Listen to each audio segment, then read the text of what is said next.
So I was recently thinking to myself how much I love the fall. Like, it's fall, you guys, and it's like, yes, it's my favorite time of the season, spring and fall. Fall, I love because I love being out in the nature. And if you've ever driven south on the 90 or on the 95 up in Maryland, you'll see all the beauty of God in these trees because there's so many trees along the throughway, and you'll see all the yellows and the reds, and it's truly breathtaking. And I remember this one time I was actually driving from Chicago. There was a really bad accident, and we couldn't get an airline out of Chicago. So I was living in Delaware at the time. So myself and one of my coworkers drove from Chicago to Delaware, and we had to go through Maryland. And while we were on the road, we drove through the night. So as we're leaving out of a portion of Maryland and entering into Delaware, or closer to Delaware, it was dark in Maryland. And I remember how breathtaking the trees were, and you can see the sun trying to rise. You know, it was rising. But then there was a portion of the road where we drove from out of the darkness into the light. And the sight of that was it was simply magical. And I remember looking behind me like, oh my God, I can't believe that just happened. Like, we truly drove out of the dark into the light. And just to see it, it was majestic. One of the other things I love about the fall, you guys, is the good sleep. When I tell you, you get some good sleep in the fall, right? Listen, am I by myself with this? You get some really good sleep in the fall. You don't want to get up. That bed just feels extra comfortable. And don't let you have a boo or a significant other laying right next to you. It's like, oh, I do not want to get up. I do not want to move. This is just so freaking comfortable, and you get to stretching, and it's like that bed is so soft, and the comforter and the sheets just so soft. Slob running down the side of your mouth because you done had such a good sleep. Then boom, the alarm clock rings. Then boom, some kids come running in the room. Mommy, Daddy, I'm hungry. You get interrupted. There's disruption from that comfort zone that you just do not want to leave out of. That disruption shakes your very being, and you're like, oh my goodness, I don't want to leave out of this comfort. I was sleeping so good. Why does that freaking alarm clock have to sound so loud? Why can't these kids? It's Saturday. Why are they even up at the crack of dawn? This bed feels so comfortable. Why can't I just lay here and get some rest?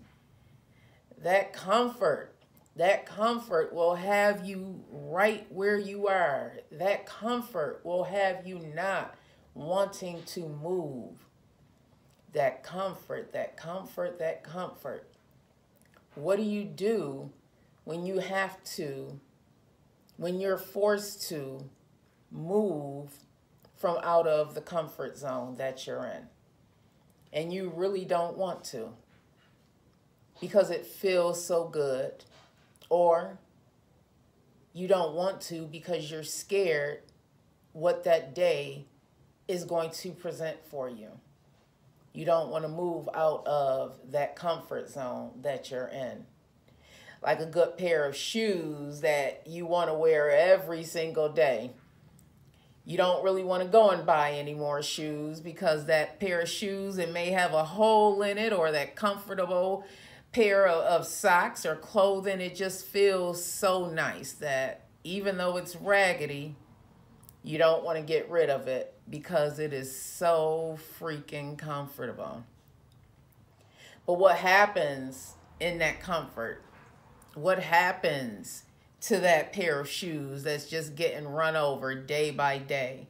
and it's getting raggedy and raggedy and more raggedy by the moment. But because they are so comfortable, you don't want to let go. What happens when that comfort is no longer serving its purpose? What happens when you are forced to, because that child ran in the room and they said they're hungry, or that alarm clock rang and now you have to get out of your bed? What happens when you are forced to make some changes? What happens when life throws you a curveball and you're still stuck? Boom, it hit you and you're still holding that ball. You're holding that ball because you're scared if you remove that ball, the pain that's going to come afterwards in your stomach. You're holding on to it because you don't know what that pain is going to feel like, if that pain is going to bring you to your knees. So you're holding on to it. Maybe you're holding on to something that's no longer serving its purpose in your life. Maybe you're holding on to a life that is not bringing you any happiness or joy.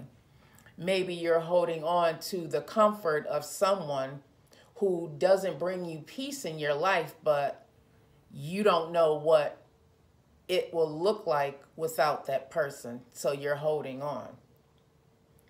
There's something in comfort that we all tend to latch on to because we know what it is. We know what it feels like.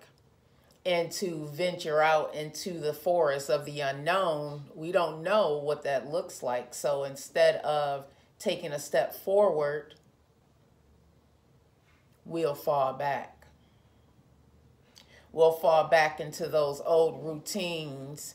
We'll fall back into that old comfort level of unhappiness, even though we know deep down in our gut, we know that we deserve more, but because we're afraid of what's on the other side of that comfort, we don't want to pull the covers back from the bed and step out into the cold, because it was comfortable up under those covers. It was comfortable laying in that mess, even though we know we shouldn't be.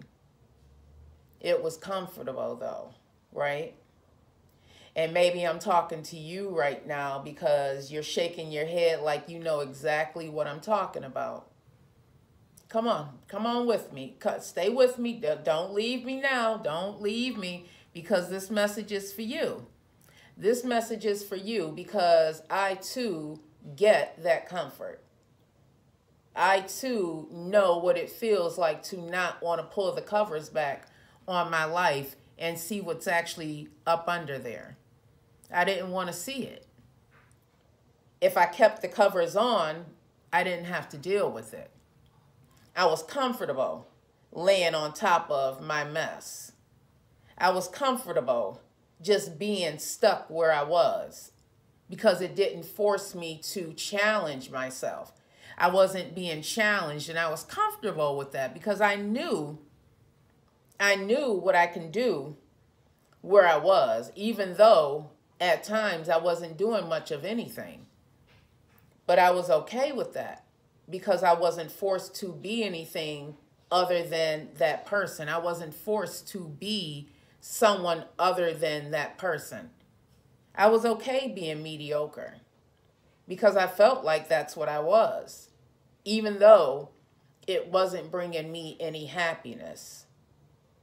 You get what I'm saying?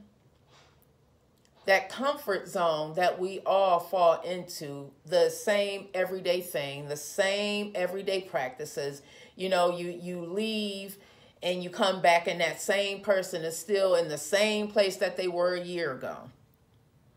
We're okay with that because we're still in the same place that we were a year ago.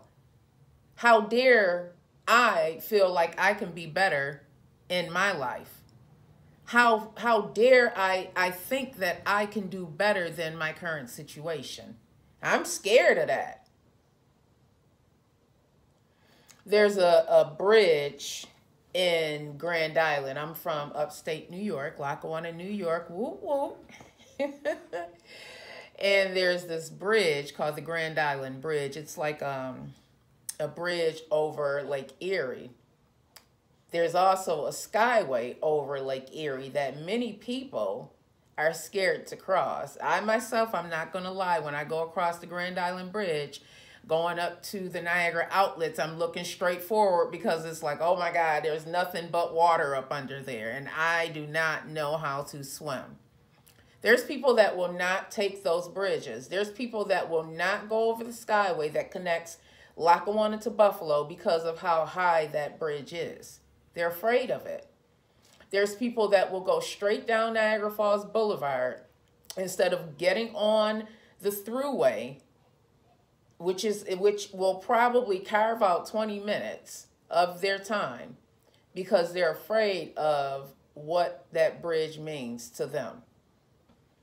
What are you holding back from in your life because you're afraid of what it may mean to you?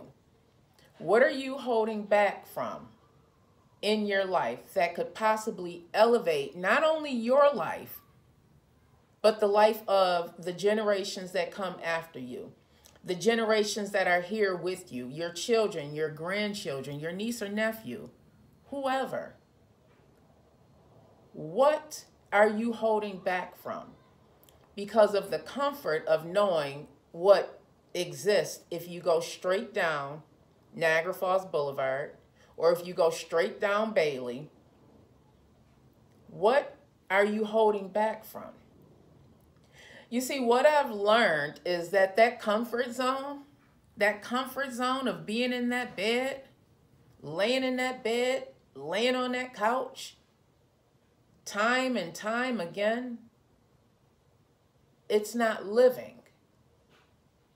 There's no growth in there. You can't grow if you don't get up. You'll never know what lays in front of you, meaning your future, if you never get out of the bed, if you never pull the cover back. So when you find yourself feeling sad or angry or mad, and you feel like you want to blame the world, ask yourself this first. Am I stuck in a comfort zone? Am I laying in that comfortable bed, just letting life pass me by because I don't want to pull the covers back? Have I actually went and started looking for the potential that lies inside of me? Or have I let life dictate, the negative side of life dictate my true potential? These are all questions, not that I'm just asking you guys to ask yourself. These are questions that I had to ask myself.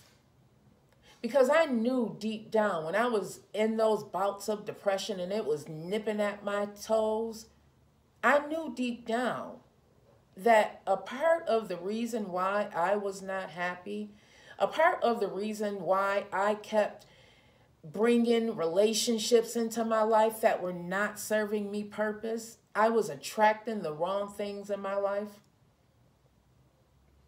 because that's what I was giving out. I was giving out those type of vibes. You see, a lot of you don't realize, and I didn't realize this as well, there's a certain vibration that goes through everything. Everything you see on this earth, there's a vibration going through it.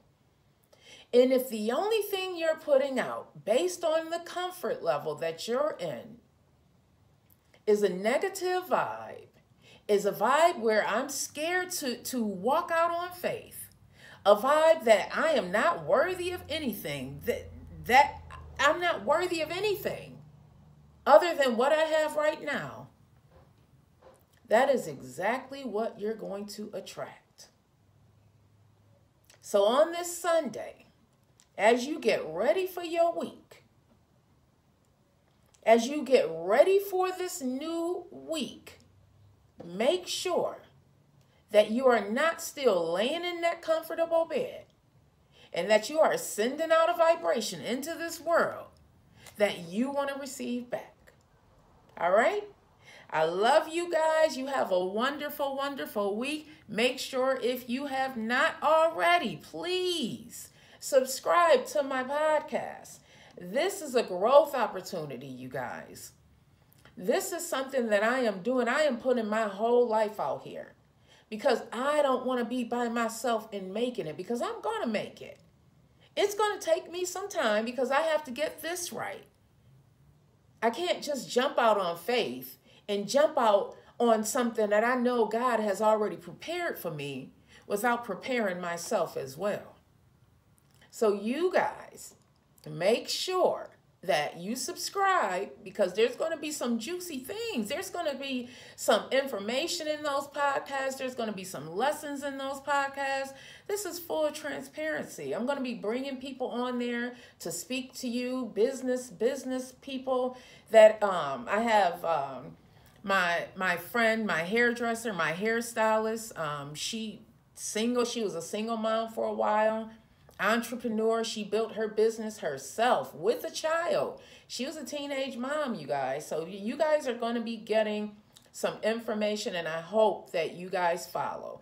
I really do. So make sure you subscribe. And if you haven't listened to the latest podcast, whoopsie daisy, make sure you go back. It's available on everywhere you get your podcast, and it is free. So make sure you subscribe. Love you guys. Have a wonderful, wonderful week.